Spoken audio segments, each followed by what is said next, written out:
Hey guys, Gary J here, and today I'm going to talk to you about the overdraw system, particularly the ones you saw in the 1980s and 90s. A lot of people don't know what overdraw is today because you don't see them very often and you don't hear about them very often. But some people still use them today. Some people still use them even in competition. So what is an overdraw? Well, first of all, I'll tell you about this bow. This is a point blank bow. It has CR41 limbs on it right here. That was kind of a new thing with carbon.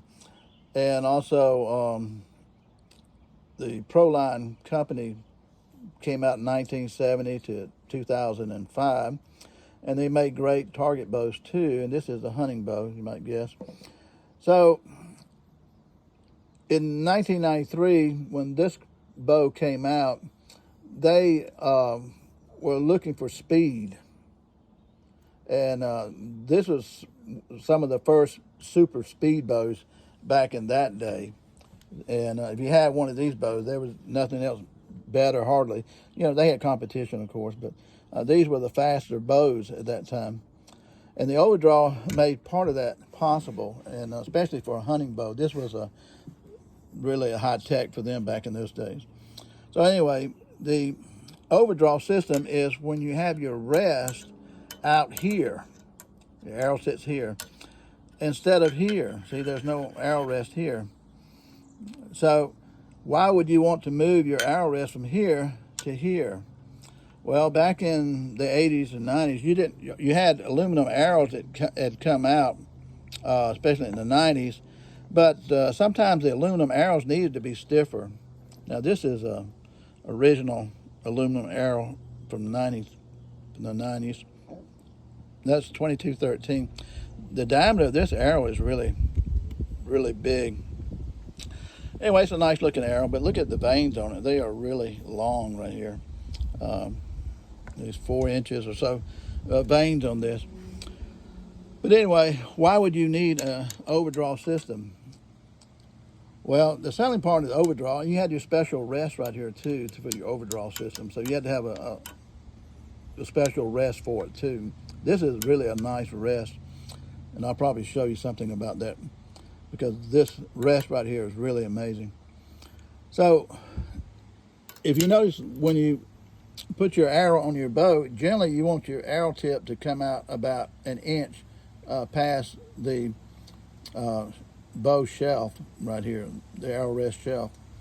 That's kind of normal how you do that, especially if you had a broadhead. Now, this being a hunting bow, you would be having a broadhead, okay, because that's safety right there by having that broadhead sticking out past the arrow shelf plate, okay. But now that you have an overdraw system, your broadhead's going to be like right here, okay, where the tip is now. Now, if this fell off, and it's real easy for it to fall off of these type of arrow rests right here, the older design, it could fall off and it would cut your hand, your fingers and all. Or if you made a mistake on your release, you know, this arrow could shoot out and cut off a finger, and this was real dangerous. So with these bows, they put a plate right here, and this plate right here has 2 screws right here, and it is to keep the broadhead from falling off and hitting your fingers. So you can see this well right here. If the arrow comes off, it's just going to bounce around here. Okay. So that's why you have a plate. If you have an overdraw system and you don't have a plate, my friend, do not use a broadhead because it is really dangerous. You could lose your finger doing that. So what are the advantages of the overdraw? Well, number one, if your arrow is, normal arrow would be here, and you can bring it all the way back here. When you pull your string back, you cut off a couple of inches off of this arrow, right? So what's the advantage of cutting 2 inches off of this arrow? Well, one, it will make the arrow shorter, okay? Number two, that will mean that the arrow will be lighter. Number three, that means that the arrow will be faster, maybe 7 feet per second faster, okay? 4, it will make the arrow stiffer. So in these aluminum arrows, you needed a stiffer arrow sometime, and you couldn't get a stiffer arrow They didn't make them, so by making it shorter, you made it stiffer, okay?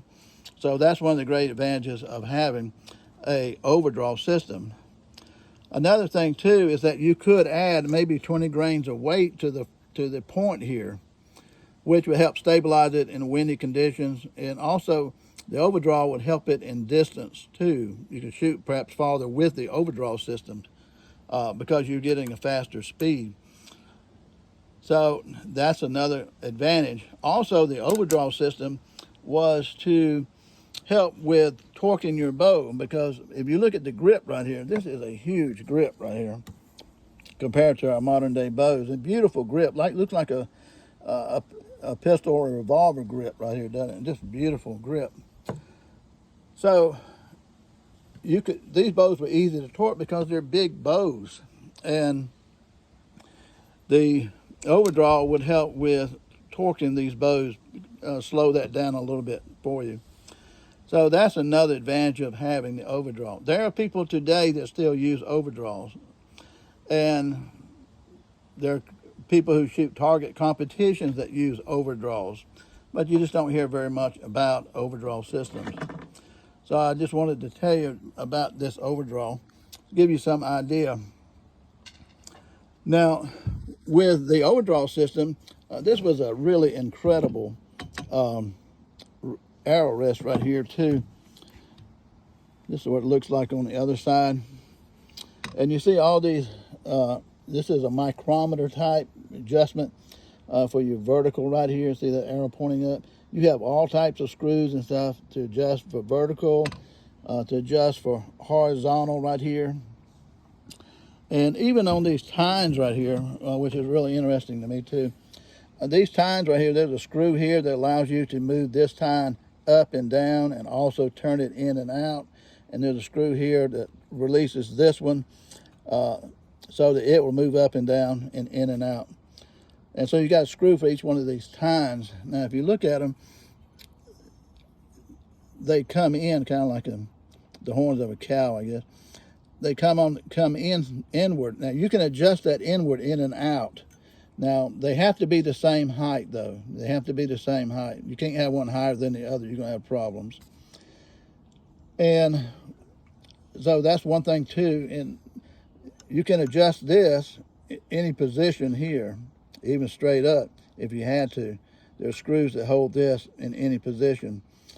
So you're adjusting these tines and you're adjusting the inside of them. And why do you need to do that? Because on these type of arrow rests, the tines here hold the arrow on the side of the arrow, okay? And since you've got this split right here, your arrow vein, and like the green vein right here, when you shoot it, I'm doing this backwards, but it would have to be at 6 o'clock and go straight through the center of that, okay? Now you want to adjust your tines here so that they do not hit the orange arrows at all. They're just touching the shaft itself. So your green vein is going through here dead center, okay? You can't turn it over and try to shoot it that way. It will not shoot that way with these type of arrow rests. So just wanted to show you that. So it's really an interesting system here. And another thing too, last thing I guess, if you shoot overdraw, generally you're going to have your sights closer. Now, I have the original sight for this bow right here, which is something you've never seen before if you haven't ever looked at the 80s and 90s type bows. It's a rectangle sight system. But I'll show you that in another video. So this is the overdraw system, and that's the advantages. Now, do we need an overdraw today?